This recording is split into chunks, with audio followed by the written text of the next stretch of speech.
what would you say to someone who suggested that yours is a God of the gaps of our understanding, or the things that we don't know? That is where you would find. If you want to inject God, you can do just about anything. You could speak it into existence if you wanted to inject God.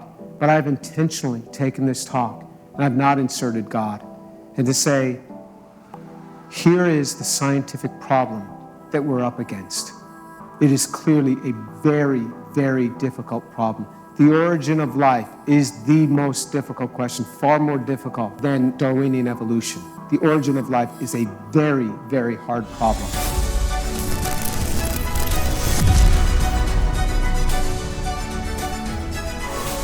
So actually, what I want to really talk about is actually yesterday I was checking about that. It's from your website. You have an article called "Evolution versus Creation," and you mentioned that you don't want to be labeled as an intelligent designer proponent, and you also said as. Of course, I know that microevolution it indeed exists, but what your point of view on that?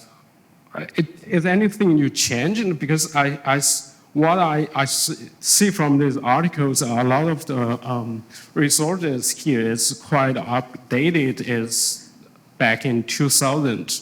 So that I was just trying to give the background, because sometimes if you say macroevolution versus microevolution, they say, Tour, don't try to separate these terms. But what I was showing there is I didn't generate these terms. These terms came out of the mainline literature. That's it. Yeah, I'm not separating the terms. Yeah, that's all I was saying there. I wasn't using that as a proof text. I was only saying that the literature brought that forth. And that article's been up there for 10 years. Yeah, my article's been up there for 10 years. Yeah, so what's your opinion for now, since it has been? It hasn't changed. It's exactly what's written there on the web is exactly where I stand now. Okay, hasn't changed. So if you've read that article, you know exactly where I stand. Okay. You've got it in your hand. That's exactly where I stand. Okay. No, I'm just telling you, I haven't changed. I haven't evolved. So I'm right here. Okay? Okay, thanks. Thank you.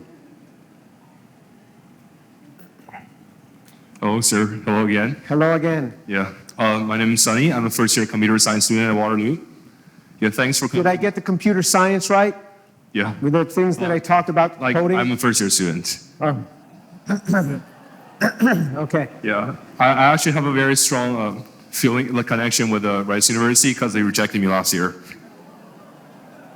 But our loss. Yes, but thanks for coming. Anyways, my question is going to be a lot less sophisticated than the previous ones. I just want to ask, because you talked about that you have the opportunity to talk to a lot of chemists who also disagree, who also think it's very hard to do the stuff you talked about. Yes. So do you know if any of those people speak out about ideas like this, like you? Absolutely not. They will never speak up about this. In fact, when they share with me, they've even said things, please don't quote me. And I say, I will never quote you. You know, I quoted them, but I didn't tell you who it is. Because they fear what will happen to me happens to them. Look, if they shoot at me, I've been very blessed to have done a lot of things that have impacted the chemical literature. If they do this to me, to exclude me from societies for this position, what do you think they would do to an assistant professor? And I don't blame them for standing back. I don't blame them for not wanting to talk about these things. But even the big shots, even the people in the National Academy, they don't want to be quoted because they don't want to have to go through what I'm going through by saying the emperor has no clothes. You'd think that the scientific community would be more objective and they wouldn't do this to each other. Au contraire. They really do this to people. And in fact, it's worse than just doing it. They will even justify that we should do it to you. It's terrible. It's terrible. It's not that they do this quietly. They will do it and even tell you that the disenfranchisement is justified. That's how bad you are. It's a shame that science is this way. You're going to correct it. You're going to correct it. Your generation will correct it because your view of social justice is much finer than my view. And it's not the young guys that are doing this. It's the old guys that are doing this. Okay? Thank you. All right. So thank you for giving what I think is the most technical Pascal lecture I have ever heard. You do make a very interesting case that the origin of life is an exceptionally difficult and unsolved problem. Do you think there are some scientific problems that are just too hard for us to ever solve? No. Because? Because I am amazed at human ingenuity. What Einstein predicted, and now we have just seen in the rippling of the gravitational fields, is extraordinary. I am just in awe of this. This may be one of the greatest discoveries in our lifetime. I mean, it's that big. It is. I know, really, I work in that area. I agree with that. You agree with me? Okay, I don't work in that area, but I can recognize it. Yeah. So, I don't know how much longer humans have to exist, but we've come so far, so quickly, and what happens is, I talked about our informational rates are doubling every 2 years. I mean, this is phenomenal rates, and the ways that we are progressing. So if we can figure how to keep ourselves from killing each other in wars and nuking each other to death, then we're going to do okay. I think there's a lot of things we can figure out. But while you and I are thinking about this thing tonight, there's people around the world that are thinking how they can cut our heads off. That's what they're thinking about. Mm-hmm. So unless we can somehow mitigate the damage of that, we're going to have a lot of distractions. It's going to make it hard for us to think about these sort of things. But are there problems that are going to be too hard for us to ever fathom? Even the Big Bang. I mean, you work in these areas. 40 years ago, I mean, nobody accepted this sort of thing. And now it's clear. We've got this expanding universe. There's just so much more information that we can gather now. So I think we may get an answer to this at some point. We're nowhere close, but 100 years, 200 years, 300 years, that's a long time in the scientific framework of things. We've come a long way in 300 years in synthetic chemistry. So maybe we'll find an answer. So I'm not going to say that it's going to be too hard to find. Okay, I can't say that. How do I know? All right. So, but I would infer from your statement that you expect one day there is a scientific answer to the question raised up there. If human beings can survive long enough, yes. Okay. Thank you. Yeah. Hi.